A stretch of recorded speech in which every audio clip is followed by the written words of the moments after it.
calmez-vous. Vous êtes fort. Non, ah, mais je... Je comprends. je suis désolée de vous dire ça. Ouais. Je m'en fous de la police. Moi, je suis près de ma mère. À l'heure où la plupart des Français dorment encore, les policiers, eux, sont déjà sur le pont. Le soleil se lève à peine, il est 6 heures, et en ce matin de week-end, les policiers savent où aller patrouiller. On se rend à la discothèque de Saint-Quentin. Elle ferme à 7 heures. Et souvent, en sortie de boîte, il y a des rassemblements sur les parkings adjacents pour des rodéos urbains et puis des personnes fortement alcoolisées. L'objectif de Laurent et ses collègues est de mettre fin à une série noire sur les routes de la région. Le département de l'Aisne a été attristé par de plusieurs accidents mortels ces derniers temps. Donc on essaie d'accentuer un maximum de contrôles.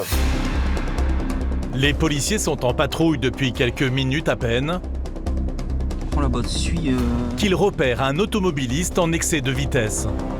Premier là-bas? Ouais, il s'est arraché. Il s'est arraché, ouais. Là, tu vois, t'as un véhicule qui nous a vus, qui s'est arraché, qu'il a accéléré dès qu'il nous a vus. Lui, il a mis le pied au plancher. Malgré le gyrophare, la voiture ne s'arrête pas tout de suite. Ouais, ça zigzague. Ça zigzague. Il y a des véhicules comme ça, le matin, le week-end, il y en a tout le temps. Ouais, il faut faire très attention, hein, parce que des fois, ça fait mine de s'arrêter, ça repart aussitôt et ça part en refus d'obtempérer, donc il faut être très vigilant. C'est pour ça qu'on se met à côté. Monsieur, bonjour, coupez le contact du véhicule. Coupez le contact du véhicule. Vous présentez la carte de votre permis de conduire, s'il vous plaît. Une consommation d'alcool? Un petit peu. On souffle, bien fort. Alors que cet automobiliste finit par se soumettre au test d'alcoolémie, un bruit de crissement de pneus alerte les policiers. Ouais. On va plus loin, il y a un mec qui nous a vus, qui a freiné. Je pense qu'il s'est mis sur le parking d'Intermarché. Ce contrôle est vite abrégé. 011. Bon, ça va, monsieur, ça passe. Allez, roulez un peu moins vite, au revoir, monsieur.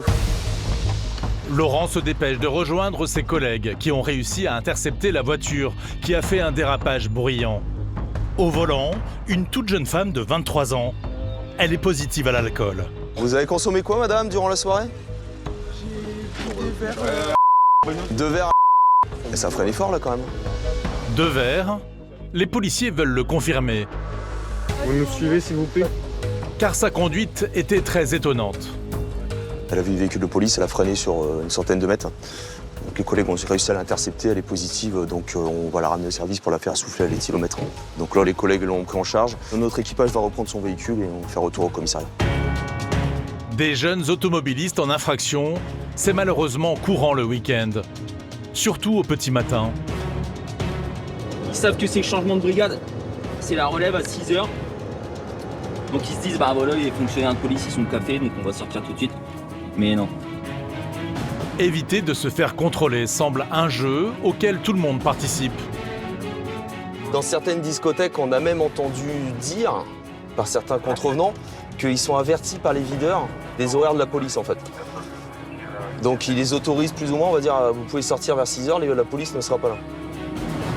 Mais contrairement aux rumeurs, les policiers sont bien présents sur le terrain. Ce nouvel automobiliste va pouvoir le constater. C'est pareil, il envoie la 307. Hein. Il s'arrache. Ouais, il s'arrache aussi. La voiture tente de prendre la fuite. Les policiers ne comptent pas la laisser s'échapper. En fait, on peut voir le véhicule devant, il nous a vus, et là il accélère. Là, nous on a 120 derrière. Malheureusement, c'est ça. 6 h du matin, sortie de boîte, tout le monde traverse Saint-Quentin à tombeau ouvert. Et les gens font n'importe quoi. Ils font du n'importe quoi, ouais, c'est ça. Coupez le contact. Véhicule 307. Au volant, à nouveau un jeune automobiliste. Véhicule 307, vous stationnez, vous coupez le contact immédiatement. Il s'arrête enfin. Monsieur, bonjour, police. Vous savez pourquoi je viens vous voir? Non. La vitesse. Ah, peut-être je peux. Monsieur. Ah ouais, c'est pas peut-être, on était à 125 derrière vous, au lieu de 70. Consommation d'alcool? Peut-être un peu en boîte. Peut-être, non, il n'y a pas de peut-être, c'est oui ou non. Vous avez consommé quoi, monsieur? Ouais, j'ai bu 2 verres. Attends, Je vais prendre votre permis, s'il vous plaît, monsieur. Et 1 h du matin? Ouais. On va vérifier votre taux. Vous avez déjà le permis ou pas? Oui. Donc, la tolérance, elle est de... 0. Zéro. Je pense. 0 ou 0,10. Allez-y, soufflez.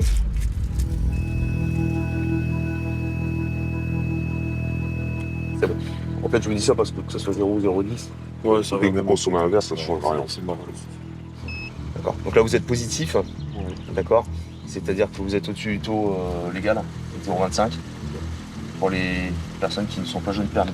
Donc là, ce qu'on va faire, c'est qu'on va aller au commissariat de Saint-Quentin. Ok. On va souffler dans un appareil qui s'appelle l'éthylomètre Ok. et on aura un taux exact. Dans la voiture de police, le jeune interpellé commence à avouer à demi-mot qu'il a bu plus que de raison.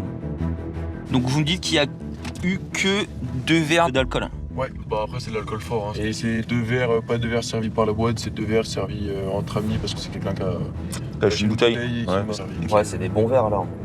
Ouais, c'est ça. Bon, pour l'instant, vous inquiétez pas si vous avez bu 2 verres. On va aller voir votre taux déjà. Moi je pense que c'est mort parce que j'ai bu le dernier il y a 20 minutes. Ah, est-ce que tout à l'heure c'était pas la même? C'était le dernier à 1h30. Du matin tout à l'heure. J'ai bu 2 verres, j'ai commencé à 1h30, j'en ai bu un deuxième. Au commissariat,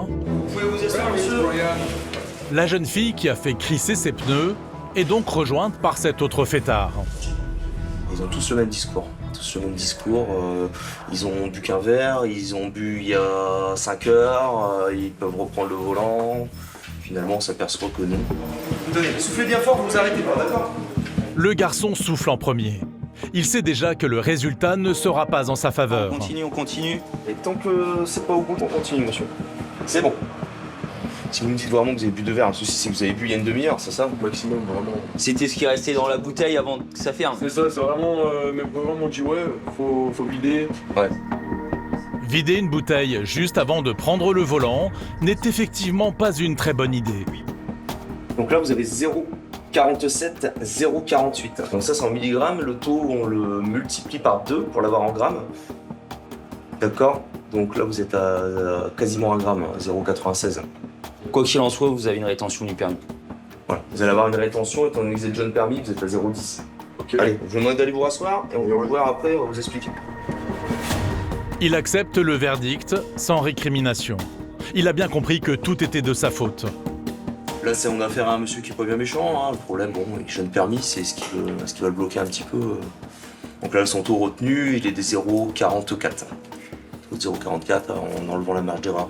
Donc c'est un avis de rétention immédiate du permis de conduire. Donc il va être suspendu pour un délai de 72 heures et ensuite il y aura un arrêté préfectoral qui va être pris. Donc où il y aura une mesure de rétention allant de 2 à 6 mois.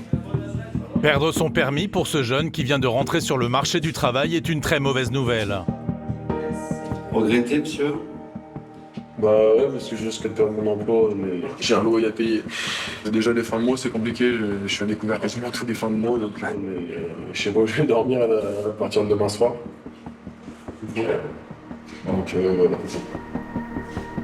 De son côté, la jeune femme interpellée est-elle en pleine crise de nerfs. Elle vient aussi de souffler et son taux a affiché 0,78 mg par litre d'air expiré. Ça va? Non. Non. Calmez-vous. Vous êtes pas... Non. Ah, mais je... Je comprends. Je suis désolé de vous dire ça. Hein. Ouais. Je m'en fous de la police. Moi, j'ai juste peur de ma mère. Alors. Je m'en fous de la police. Moi, j'ai peur de ma mère. Ma mère, quand je suis sorti tout à l'heure, avant de sortir, elle m'a dit surtout, dépense pas trop et pas trop d'alcool. T'as pas besoin d'alcool pour faire la fête. Et moi, je lui ai dit oui. Elle réalise enfin que son comportement risque d'avoir de graves conséquences. Pas vous mentir, ça fait des années que je sors en soirée, je vais en Belgique, patin, couffin, je sais pas quoi. Je rentre chez moi, j'ai bu de l'alcool. Et je prends quand même le volant. Aujourd'hui, j'ai perdu. Elle se rend compte qu'elle a perdu gros. Je perds le permis là ou pas? Dites-moi la vérité. Honnêtement, ouais. Ouais? Bah là, vous allez prendre 6 mois de rétention. Non, arrêtez. Ah bah, ça va, je vous dis. Bah, je vous dis, Je il passe au-dessus de la barrière. Je vais porter la barre. Bon courage, mais vous allez prendre 6 mois, c'est une certitude. Arrêtez. Ils finiront tous les deux leur soirée en cellule de dégrisement. Ils perdront 6 points sur leur permis, qui sera aussi suspendu pour plusieurs mois, et devront payer une forte amende.